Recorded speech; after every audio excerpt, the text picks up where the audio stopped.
I'm enjoying the beautiful fall colors with a really fun, bright bike. This is the YunBike C1 from Surface 604.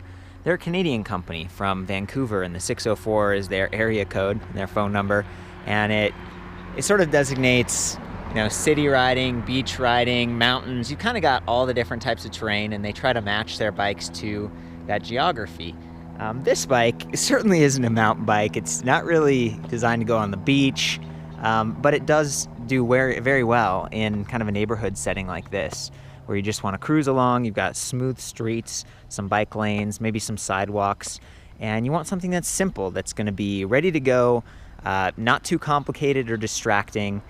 And this is a single speed, so you can see there's just one sprocket up front and then a little sprocket in the rear. The chain's not going to fall off as easily. You don't have to worry about a derailleur. There's no shifters up there in the handlebar. The cockpit's really clean.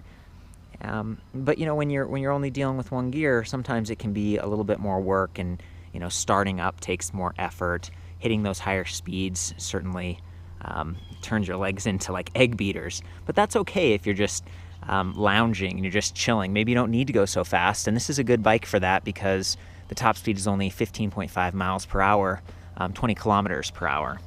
So again, coming from kind of Canada and actually being a Chinese produced electric bike, one of my complaints, one of the things I noticed right away when I was experimenting with this, is that it doesn't show speed in miles per hour. There was no way to change that, and even though there's actually a smartphone app for this bike, I wasn't able to get it working there either. So maybe they're sending us a hint over here in America, like, hey guys, hop on the metric bandwagon. But that was one of the things I just wasn't able to figure out. Let's talk a little bit more about some of the pros, some of the things that do work on this bike. You'll notice that there's this nice plastic chain guard on both models, and that's excellent for, again, the fall. You get a little bit cooler weather and you want to wear some pants, but you don't want those getting snagged. That's going to keep you clean and snag free. I like that. You've got these cute little pedals, Well-Go. They're cage style. They're a little bit more minimal in terms of surface area, but again, you're not going super fast, and that keeps it light.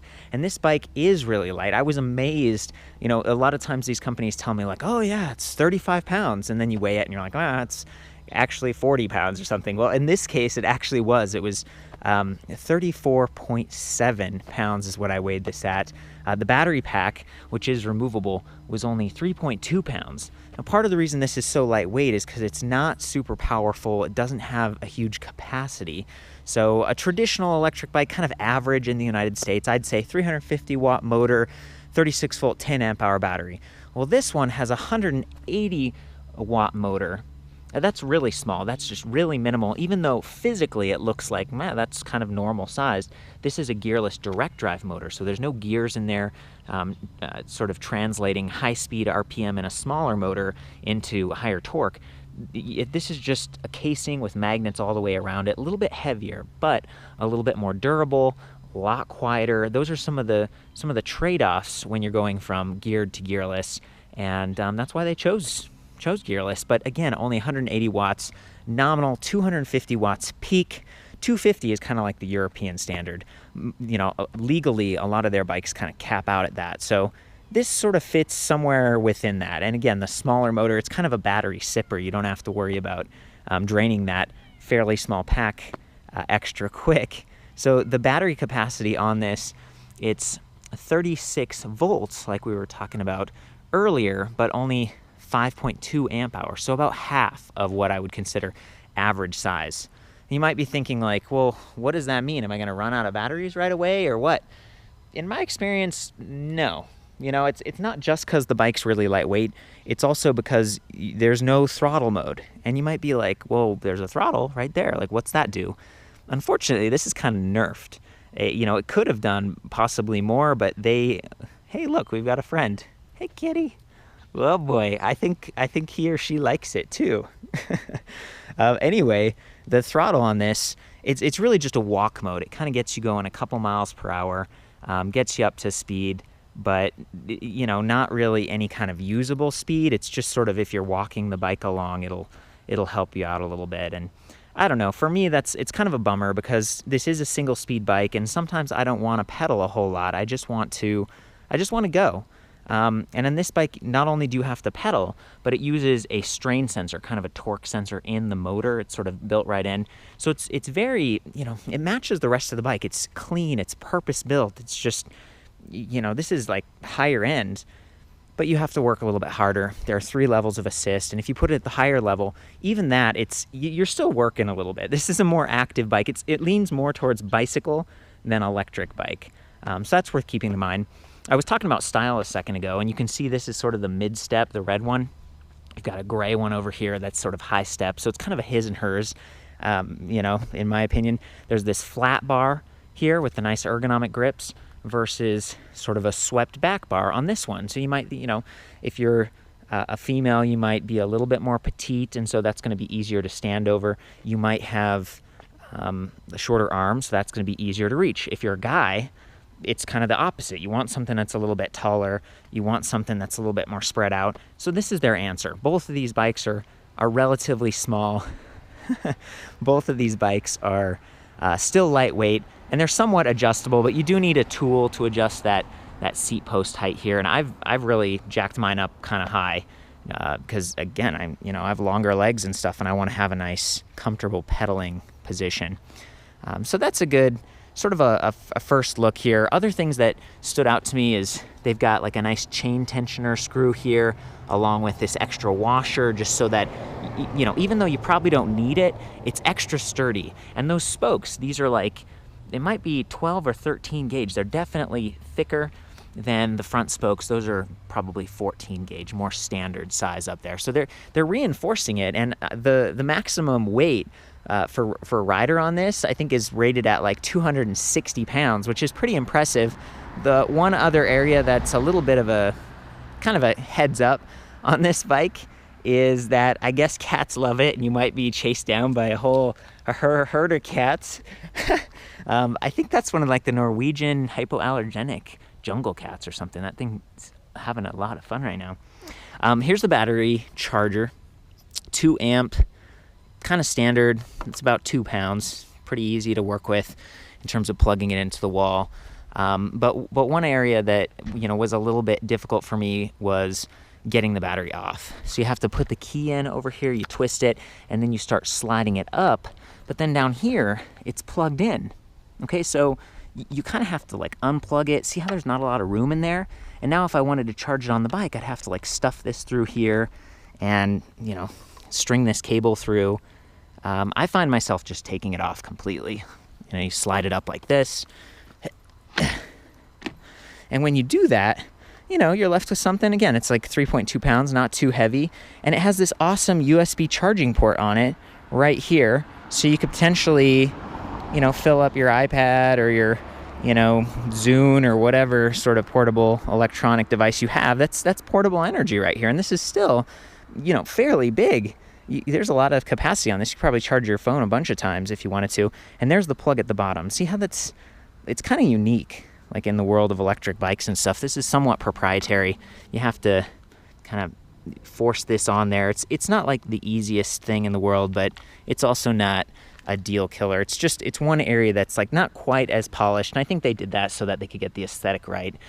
And back to when I was talking about colors and stuff and different frame types, it actually comes in 4 colors. There's like another one that's white and another one that's sort of a teal. So you really can dial this in and make it fit your personality, which I really enjoy. Okay, so we talked about the battery. You'll notice that the weight of it is kind of towards the rear, a little bit higher, but it frees up the middle of the frame, and they did some really good stuff with the frame. They've got this bottle cage bosses right there on both bikes on the down tube, so you can easily add a folding lock. You can add, oh my gosh, you can add a water bottle cage. You can add a little mini pump, and that brings us back to one of my other areas of kind of question.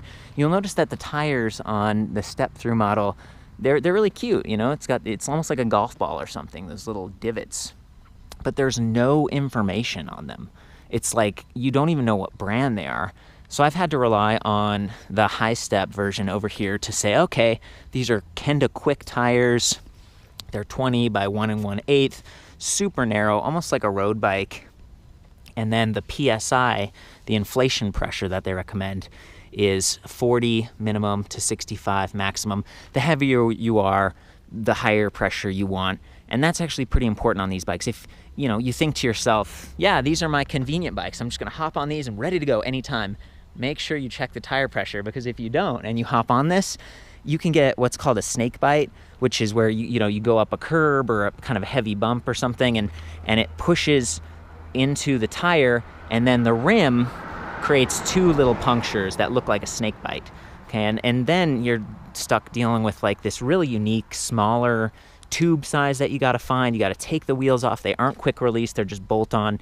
You got to do a bunch of service work to try to get that going again. And I didn't, these don't have reflective sidewalls. I don't know if they have any kind of puncture resistant lining. I don't think they do. So this is the kind of bike that you do want to ride it on like smooth, clear, not thorny, paths and streets, and you want to make sure that the tires are inflated properly. In terms of braking, we've got kind of these standard, color matched, again, really nice brake levers, and then down here, these linear pull, sort of traditional brakes. They're not disc brakes or anything, but they do have this cool release lever. See how that goes there? And it makes it easier to get the wheel off, so they sort of span the width of the tire. Just extra nice, It's not like the world's most powerful braking technology, but they do have integrated motor inhibitors, so when you pull that on either side, it cuts power to the motor, so that's really nice. And there's even like a little bell. You can hear that. Oh, Kitty's like, what was that? And again, those ergonomic grips are really nice. You might notice this QR code on the stem. You can take a picture of that with your phone and download the app. The app is a really interesting story. I might pull that out later. I did some searching for it, and I was trying to do the QR thing, and it's all in Chinese. But then when you download it, it's in English, and you have to pick the bike from a list, and it's Bluetooth, and it's supposed to give you some feedback about, okay, here's a map that shows where you are, and here's how fast you're going, and some other ride stats, again, still in kilometers per hour. But you're supposed to be able to connect it with Bluetooth, and I've tried, and I see the bike, and I click it, and it just doesn't work. I have an iPhone 6 Plus right now, so it's a relatively new device. I was kind of unsure, and it made me a little bit uneasy even downloading it, because Chinese stuff, I just can't read the language. Hopefully I'm clicking the right thing. And it did have a warning. It was like 17 plus, and I'm like, normally that's reserved for like adult content apps. So I was like, what am I getting myself into here? What is going on? Yeah, so that was just something I was trying to be careful with, and it left me sort of like uneasy. So to turn this bike on, it's like really only a one-step process, but the power button is way back here. So you hold this for a few seconds, and you'll see those lights going up and down. You can actually change the lights, and I love that it has integrated lights. See how it's like a chasing mode right now, and now it's a flashing mode or solid. Up front, we've got kind of a matching light, and you got to press that power button again. So there are a couple extra steps with the lights, but you don't have to worry about the batteries running out or someone stealing them or something. It's all integrated. I love that, and that's a really nice safety feature. Now that the bike's on, our display panel is also on. It's just immediately kind of in the default display. It shows a battery level indicator here. So we've got 4 bars of capacity.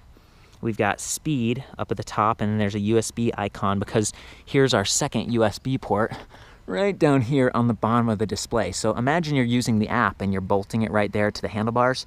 Well, you can keep your phone from, losing too much battery capacity. You can connect right back to that battery. This is like one of the only bikes I've seen with 2 USB ports, and it uses the standard full-size USB ports. So it's just going to be really easy. You're not going to have to order extra cables or anything. You just plug right in and use it, whether it's for your music player, your phone, whatever. And the other things it shows is your trip distance and your odometer, and they sort of flash back and forth, which to me it was a little bit annoying at first. I was like, why is it flashing? I mean, you only have 2 buttons. You have a plus and a minus, and that goes from level 1 assist to level 3 assist. 3, there. Finally got it. Easy enough to reach. It's just simple. There's no other information. There's no other power. Everything is just those 2 steps. Power on the bike, choose your level of assist. And there is no 0 level of assist. And again, the throttle mode, it's just a walk mode. I might demonstrate that in a minute. So, you know, overall, the thing works pretty well. It's relatively comfortable. You know, make sure you adjust that seat and get that dialed in. Make sure you get those tires pumped up. This is an all aluminum frame, 31.6 millimeter seat post, so you could potentially replace that with a thud buster or something. That would help in terms of comfort. But yeah, that's just a good overview. I noticed that there's this cool accent spoke. They have one on either wheel. It's like a red spoke, just for fun, I guess, just to, you know, add that extra level of style. And one thing I still haven't mentioned here is price. These are only $1,000, like $999. They come with the 1-year warranty from Surface 604. To me, that's pretty phenomenal. I mean, it makes this. There are other bikes out there that are $1,000. I was reviewing like the E-Glide SS, and there's the Saunders Thin and all that stuff. But this is definitely the cutest, most integrated, most sophisticated of those. It's not the most powerful. It's not full size, which kind of comes into the comfort and stuff. But for the weight and everything, if you're someone who just likes putzing around the neighborhood, but you want a little bit of a boost, this could be an excellent choice. I know somebody likes it. The other thing that's cool about it is there's a kickstand that's built right in. And again, these match silver on the red one, black on the gray one, just ties right in. Even the hub motor, silver over there, black over here. It's really good attention to details. There's no sizes or anything, but those colors are pretty cool to choose.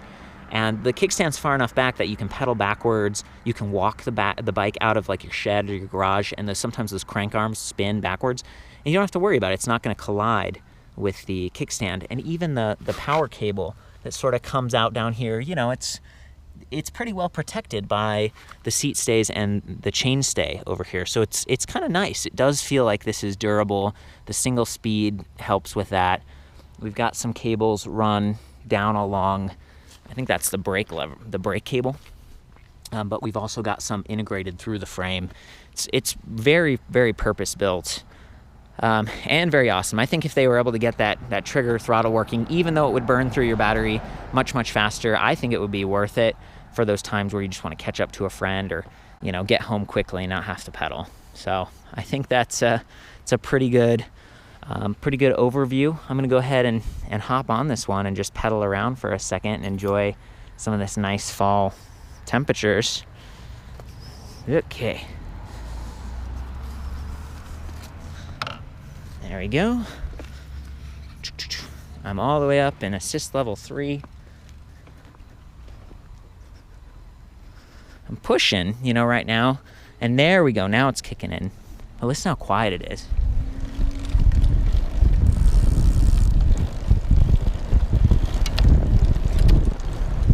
And pretty quickly you're up at your 20 kilometers per hour, and then it becomes a bike again.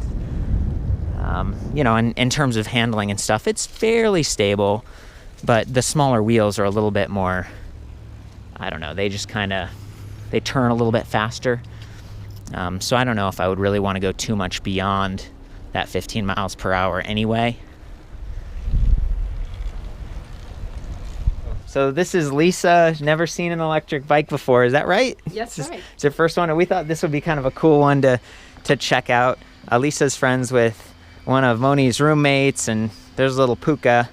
We just brought the bikes over, and we're going to take a little ride on them. So what do you think? I mean, even if this wasn't electric, what do you think of these things? Oh, they're smaller than regular bikes. Yeah, these ones it's only 35 pounds. It's meant to be real, you know, approachable and stuff. And the red one's kind of got that cut through, so it's a little easier to stand over. I might, you know, I can grab it and you can pedal around on it if you want. You want to do that?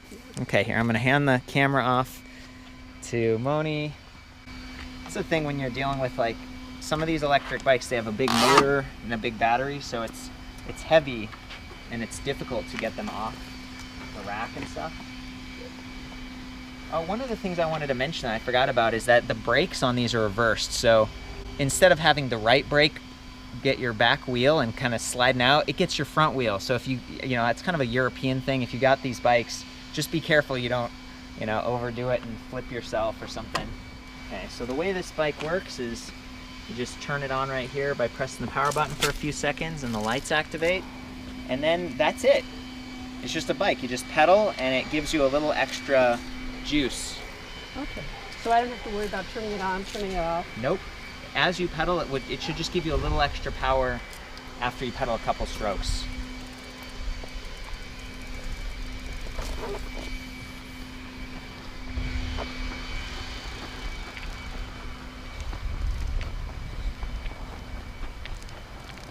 I see. I feel the power.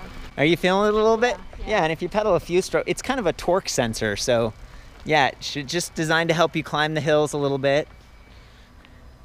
And you can see her leg extension. That seat's relatively low, but her legs are getting full extension. Her upper body is, you know, she's not really hunched over or anything, just kind of relaxed. We'll have to see what she thinks when she gets back riding that thing a little bit. Kind of fun. Thanks for your help. Okay, you're gonna ride a bike? Hey, Boca! You're gonna ride a bike, Boca? Yep, they do sell racks for this bike. It's like $59 and they have a rear rack. It's just kind of a beam rack or a front rack and optional fenders that you can to put on this, so it'll keep you a little cleaner for commuting or whatever. So you're saying there's a street Remington nearby? Yeah, I already ride this bike over there, and I think it's interesting to it's not super steep hill, but it gives you a little bit of like different vision from like just riding in the regular street. Yeah. And I know that these bikes are for like commute, but also like be nice in the city, blah blah blah, pretty. Yeah. If you are trying to find something that is super powerful, then this is not the bike. No. But we will talk about it when we ride it. What did you think? Oh, that's great. I love it. Do you feel the little zip? Just a little extra? Yeah, yeah. You know, it is a single speed, so what I found is like the first few strokes are like, oh, this is kind of tough, and then the motor kicks in and it's like, oh, okay, there we go. No, I didn't find it tough at all. Didn't find it tough? No. Okay, well maybe I need to work out more, guys. That's what I yeah. Any other thoughts from just your experience? No, I would definitely consider buying it. Is it because it matches your shirt? Is that No, part of the... That's one of the big, they are pretty. They're cute little bikes. So, babe, you got your helmet on. You want to take this one from Lisa? And I mean, it's still, the thing is, it's still heavier than non-electric bikes, but it's way lighter than the really big, full-powered electric bikes. See you in a little bit, Lisa. Okay, bye-bye. Arrow up. Bye, Lisa. Thanks again. There we go. Yeah, and you can feel it zip. Like right then, it just zipped me up to speed. See the lights on there looking good. See, like this street is super easy. Of course, like flat, nice. Yeah, it looks good. Yeah. And we're both wearing pants right now, and that chain protector is so nice to have. Yeah, so I can wear my white pants. Yeah. And be really pretty when I go to Old Town and hang out and drink and whatever, Yeah. For reference, we're both going about 20 kilometers per hour, which is that top speed I mentioned before. And this is what that looks like. It's fast enough that it feels like a regular bike, but yeah, I am not working quite as hard. I can kind of feel it zip up every once in a while. Give me that little boost. Mind if I get on the other side of you, babe? Yeah.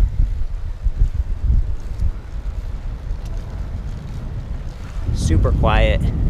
Super quiet, yeah. And I love the color. Really nice. Yeah. And this, the day that we arrived from our road trip, Yeah. we wanted to be safe with the bikes, but we didn't want to do a lot of noise and put it in the garage. So I put it inside my room, and it was perfect because it's small, it's not heavy, That's so a great point. It's also really convenient. Is this the street? Yeah. Look at all the bikers on it. Doing the signals. And I love that it has lights built in. Like I've turned them on last night and they're pretty bright. Like there's, yeah, quite a bit of, wow, look at that. Someone's making kind of a neat house. Love the fall colors. How do you feel comfort-wise on this one, babe? Because, it has the narrower tires, but it also has ergonomic grips. Oh, I love it. Does the saddle feel all right? Yeah. Cool. So we're going to Remington Street because it's really pretty right now. You're gonna see all the yellow trees, green trees. It's just super pretty. Cool. Yeah. And there's those lights back here. Press the button once and it gives you the chaser. And I think if you hold the plus button on the display, yeah, this is actually pretty bright at night. It's kind of a backlit design. There it is. You see it light up? That's cool. Yeah, I'm liking the bike lanes. And did you notice the guys is kind of like straight handlebar versus its little swept back? That's true. It's kind of cute. And did you talk about the app? Yeah, the app, and I downloaded it, but I couldn't get it to connect to the bike. This is those first couple strokes I'm talking about. There we go.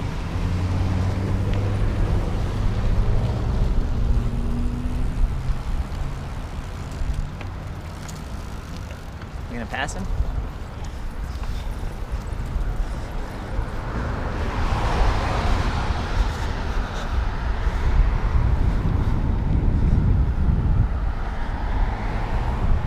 Hey, good call. It is beautiful down here. Yeah, it's great. Wow. Wasn't this the old high school or something on the right? It's an art museum or something like that. Huh. I don't know my Fort Collins history well enough. University Center for the Arts. Look at that thing. Wow. And that's a garden over there that, you know, in the springtime is really beautiful. And even though this is a single speed bike, you can pedal backwards. So it's just kind of as simple as it gets. It's not going to overwhelm you or anything. You've got that good body position. Let's turn over here. You can go this way? Well, babe, thank you so much for showing me around all the beautiful stuff. And, you know, it's kind of fun to do a little bit of a his and hers comparison. The interesting thing about it is that the bike frames are, they're pretty much the same, except for that top tube. So even if, you know, you were someone who preferred this design because you had a rack to hang it on your car, you could still drop that seat. You know, you could potentially replace the handlebars. That's the biggest difference other than color. And, you know, it's a pretty versatile bike. So I think that's about it for the full written review. I'll see you back at ElectricBikeReview.com. It includes the measurements and specs that we talk about. Maybe you have this bike or you've seen it or something before. Feel free to chime in. And of course, as always, ride safe. Adios.